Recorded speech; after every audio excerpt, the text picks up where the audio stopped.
And we're back. Reading Adam is back with you with a new review of a book I just recently finished. I got this book on my Kindle Unlimited. Actually, no, it was just a sale where the book was available for free. The book is Sea of Skulls by Vox Day, and I read his first book to this series. It's an epic fantasy series. This is book 2 of it, which is the most up to date. First book, Throne of Bones, came out like 4 years ago or so. It was a while ago, so it's been a long time since I've been in the world that is taking place and the characters. But the author does a good job of kind of reminding you of this and that that's going on. I wanted today to discuss this book, which I should offer the caveat for anyone who hasn't read it, which if you're watching this, most likely you've read it. And that is, I understand with any criticisms I have of the book, I understand that it is not a completed version. So I'm interested in seeing the completed version. I was waiting for years for the completed version of this, and continue to wait. Apparently it's going to be out later this year. That'll be interesting to see what else is in the book, if certain areas of it will expand. Did what I read, is that just literally the first half chronologically, or I don't know how it's going to work out. I haven't really looked into if there's any info on that. But is this version worth reading? Yes and no. I would honestly say just wait for the full completed version to come out. It might feel more epic in that way. Maybe there'll be more of a storyline, but I understand some people just couldn't wait and needed to have something out right away. So the author pre-released a portion of the book. So Sea of Skulls very clearly refers to all of the action in this book, and there's tons of action. Too much, I would say. That's my first criticism of the book. I'm not going to go in order of likes and dislikes. I'm just going to go in order of what pops into my head here. I have a couple notes, but I did think the book had it's like action scene after action scene. Now, if you don't know how the book's laid out, it's laid out like George Martin's Game of Thrones, where one chapter is about Bran, one chapter is about Arya, one chapter is about whoever.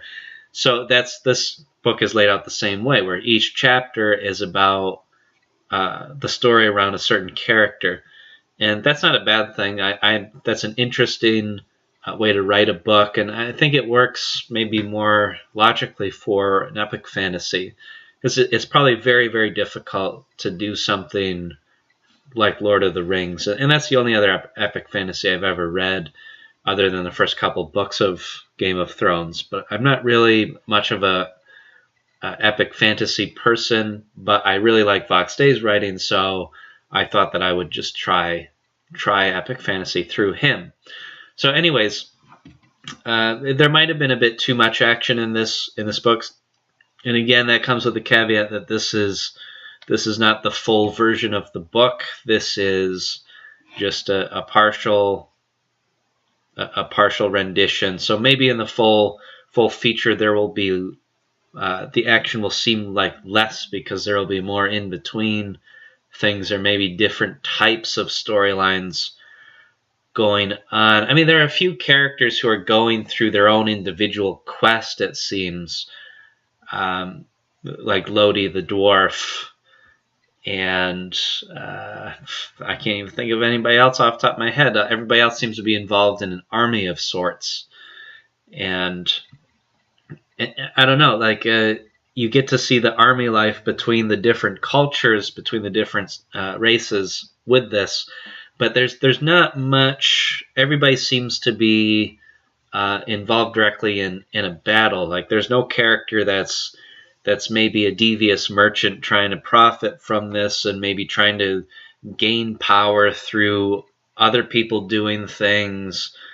There seems to be a lot of characters who, I don't know, they seemed exactly the same to me. Even the way they thought, the way the character surveyed the situation and thought about it seemed very similar to how other characters, like I'm trying to remember a line that I saw appear a few times, which was so and so was relieved to see, and then he lays out all these things that he's relieved to see, which shows that he very intelligently analyzed the situation and could basically predict that. Even the orc character, which I mean, you don't get the impression the orcs are very intelligent. Maybe very few of them are, but even the orc character that we're following is pretty intelligent.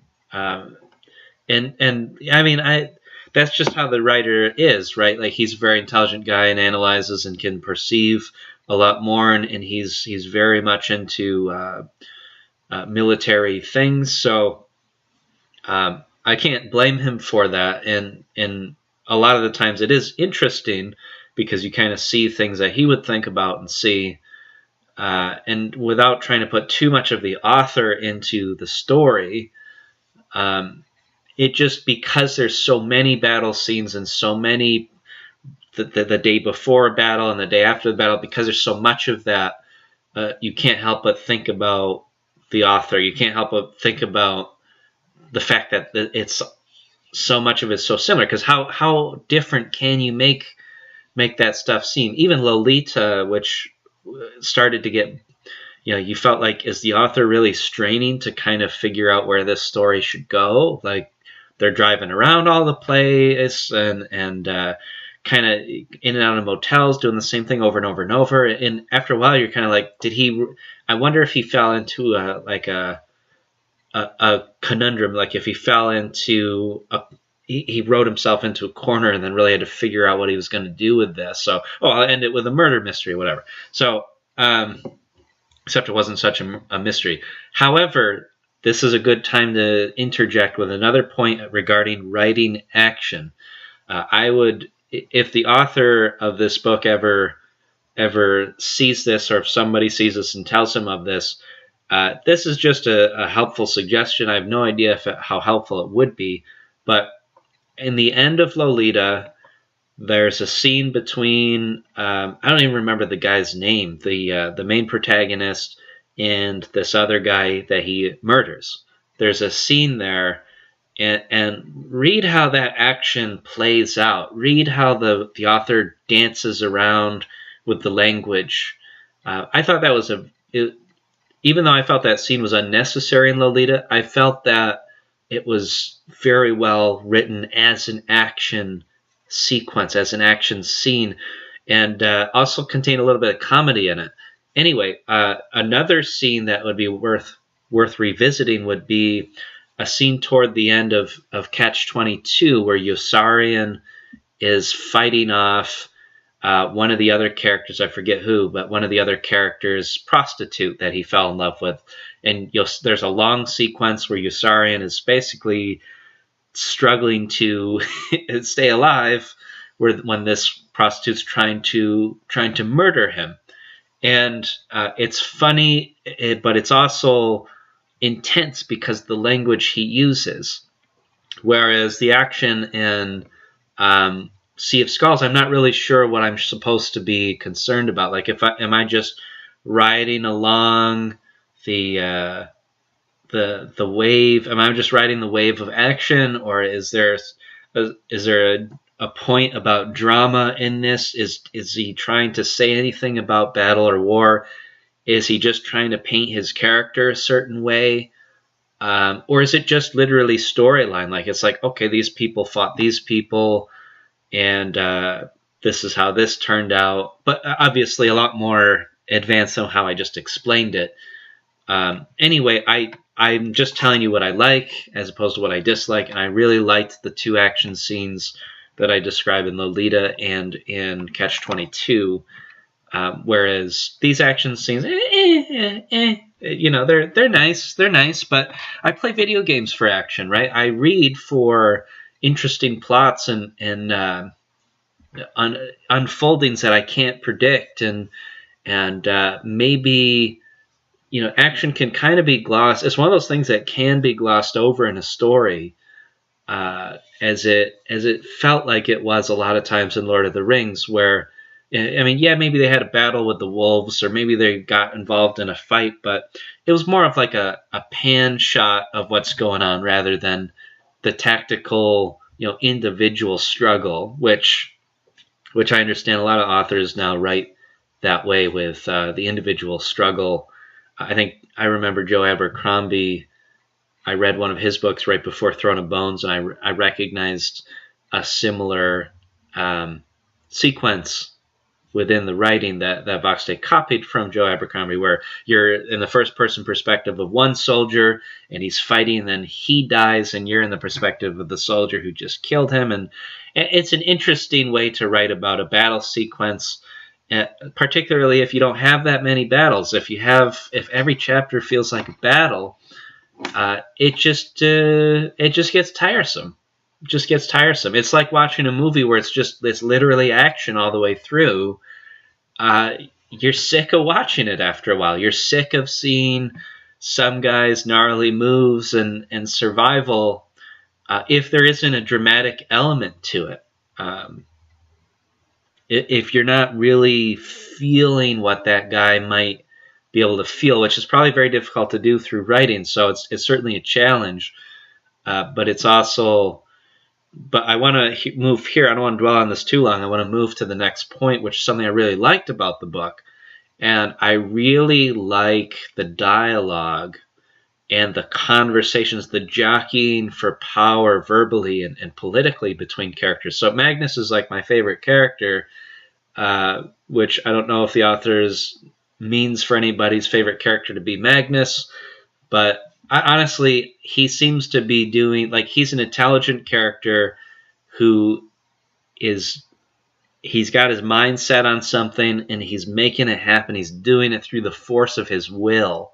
And I find that very interesting, much more so than somebody doing it through the force of their power. Because any book you can just say, like, somebody has God mode on, or somebody has, a superpower that just gives them extra abilities. I think this is why it was a bad taste left in people's mouths when Littlefinger was basically outdone because Bran was there with the two girls, Arya and what's her face. Excuse me, I apologize for that. Sansa. So people just they're like, I mean, yeah, he got overturned, but like, what's he supposed to do against somebody who can see the present and past, everything in the present and past? Like, this guy has a superpower and he doesn't, so yeah, it's kind of expected that he would lose. What would be interesting is if Littlefinger somehow got the sisters to turn against Bran and just wipe Bran off the story. You're like, the Bran's being built up for some great purpose, and then he's just wiped out by Littlefinger? And like, that would be cool. That would be cool. Like, that's why Lex Luthor is an interesting character, because he's not Superman, but he takes on Superman in ways. But Superman obviously is not out to murder him. Otherwise, we know Lex Luthor would not stand a chance. But I just think it's interesting when there's a character who, not through a superpower, not through a giant army or whatever, ends up getting his way, even if it's temporarily, but ends up getting his way. I think that's very interesting writing, that the book is the medium that can best do that. I think that's why we all love classics and why we consider some books great literatures, because they have characters like that. They have scenes like that. Now, we know there are people through history, like Napoleon Bonaparte, didn't have a superpower, but through the force of his will, like, he's a very interesting person about what he was able to do. So that's kind of what I'm getting at. Like, and that's why Magnus is a very, very cool character, because he's somebody in real life you might want to emulate, And Marcus is a great guy. A very intelligent general. He's got a lot of talent for it. He's a little inexperienced, not mature enough. Trying to be like his father, who was an interesting character in the previous book. I really liked the previous book, I should mention. But Magnus, to me, is a very interesting guy. Very interesting character. I'm very interested in seeing what happens with his character. And I'd love it if there was just a regular sized novel that was his character, Like, I feel like following his character around is very interesting, as opposed to following around, I don't know, some of these other guys. Even Lodi, who was I wanted Lodi to be one of my favorite characters, but his storyline's just kind of right now. He's just sort of descending into the Iron Mountain, and he's with other dwarves along the way. And I don't know. I don't know. It's just not as interesting to me. I really liked the sequence. I like the buildup of whatever's going on with the Northmen, the people in the north, the Scandinavian character, the Viking type characters, the Norsemen, who have this battle going on. They're losing against the Alverg or whatever you call them, and they're like they're these humanoid wolf characters, and interesting characters, right? Interesting opponent to have to fight against and think about how to fight against. And the fact that they basically, now here's a spoiler, of course. Always remember that my videos have spoilers, and I should put spoiler alerts in the very beginning and edit that in, but that won't happen. Anyway, the wolf characters they've already won. They've driven these Scandinavian characters off of their islands, which that from the first book if you read the first book. And this is just kind of wrapping things up in an action sequence, which this action sequence actually I didn't mind. Like, sieges are a bit more interesting than battles, I find. I think there's more drama, and it's going to end in a certain way. A battle can go either way, and battles can be interesting. Not saying they're not, but it just gets tiresome if it's battle after battle after battle. That's all I'm saying. It just gets tiresome, even if it is well written. But with the siege sequence, it's drama. You're getting to know the characters in the siege better than you are like, oh, okay, this is the action that's going on. I don't care like how many, I don't calculate the numbers of how many defenders there are against attackers, and are they going to be able to survive that? I don't know. I don't care. I played too many Total War games to really find that interesting, because I've played out so many siege scenarios and battles with a game where I can visualize it, where I'm not in a book setting, I'm not as interested, right? Because we have video game technology now, whereas Lord of the Rings came out, you didn't have that. So that changes interest levels with battles. But there was drama in that siege battle. You got to know the characters better. You felt the hopelessness of them, but you also felt their pride and their valor. And I didn't feel that as much with the other battle sequences. There was less of that, and I don't know why. I can't quite verbalize why, so I apologize for that. But the northern characters, there's a cliffhanger at the end of theirs, which I'd be interested in seeing that explored a little bit more, hopefully in the completed version of the book, because it's probably going to be like 10-15 years before the third book comes out. I don't know. I just want to make another criticism of the author real quick here, and just something I'm thinking. And this is supposed to be like constructive criticism for myself. Like, if I ever decide to write something. It's been like 4 years since the previous book. Now, I know the author's super busy with so many things, and maybe it's just because of the fans, the reason that he's even going to finish or continue on with the epic fantasy series he started. But he's taking on so many other projects. I understand that the quality of his writing might not be maybe even where he wants it to be. And because I think of Catch-22, and I think that book, 7-8 years for the guy to write, but he rewrote it, and he rewrote it, and he rewrote it, and he rewrote it, and he rewrote it, and he kept going over it again, and he restructured the plot a few times. Like, you can tell that book was babied. It was he was in love with that text and really working it to perfection, and you can feel that when you read it. Like, this is not something somebody just came up with on a whim. I don't feel that way when I read Sea of Skulls. I feel like, I don't know if he rewrote it very much, except maybe to correct a few errors. But I wonder, like I think rereading helps you understand something much better. Rewriting should make your writing much better, much more artistic, I would say.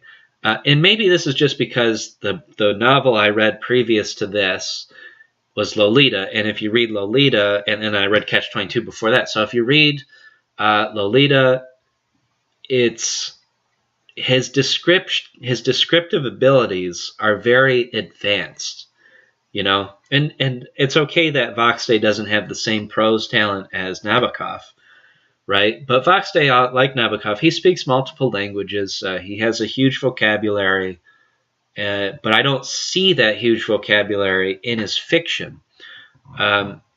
It seems more like I'm reading young adult fiction rather than this is serious literature almost. And, you know, maybe it's not supposed to be that way. Maybe this is just a gripe that's not at all worthy of in the context of what I'm reading. I just like to see it better, right? Like I like the author. I like the book series. I think he's really got something here. I'd like to see it better. I'd like to see a little bit more adjectives and descriptive modifiers, that kind of stuff. Like maybe there needs to be a bit of dressing up of the text. Don't make it so workmanlike, right? And I think the author is aware of this, but I don't know how you improve that. Like I'm just saying what I'm observing. I don't know if it's even possible to improve that, or I mean I don't think the guy has enough time to, and it's probably not important enough because this series is probably not going to be his legacy, right? He's got really good nonfiction books.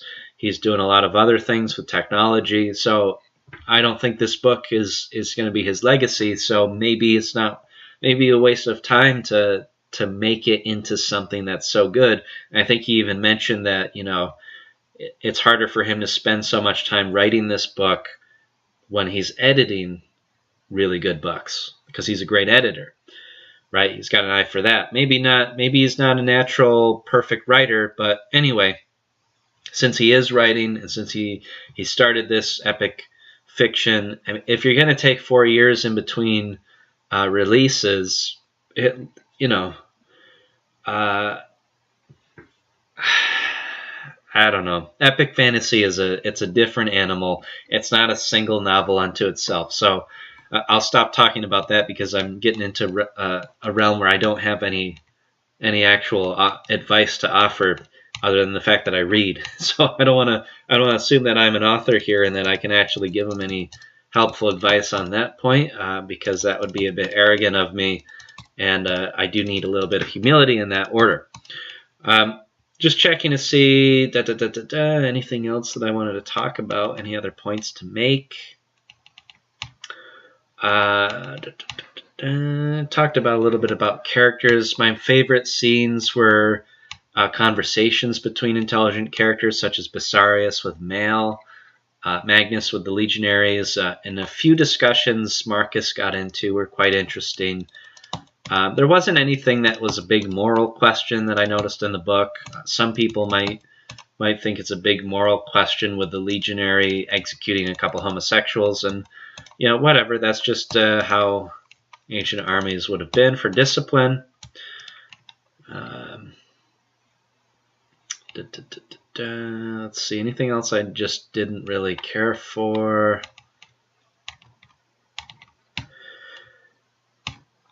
I think there was a lot of that. There's a human female character in the beginning. Severa, I believe, is her name. This character only shows up once, so I don't even remember. Like I read this book like a week ago. I started reading it a week ago and finished it just a couple days ago. And this character, I don't even really recall off the top of my head what the point was of her chapter.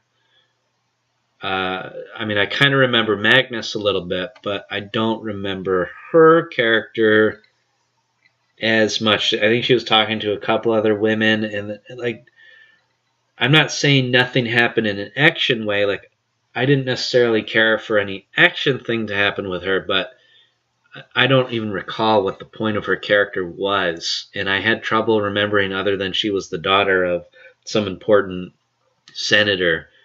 from the first book. Anyways,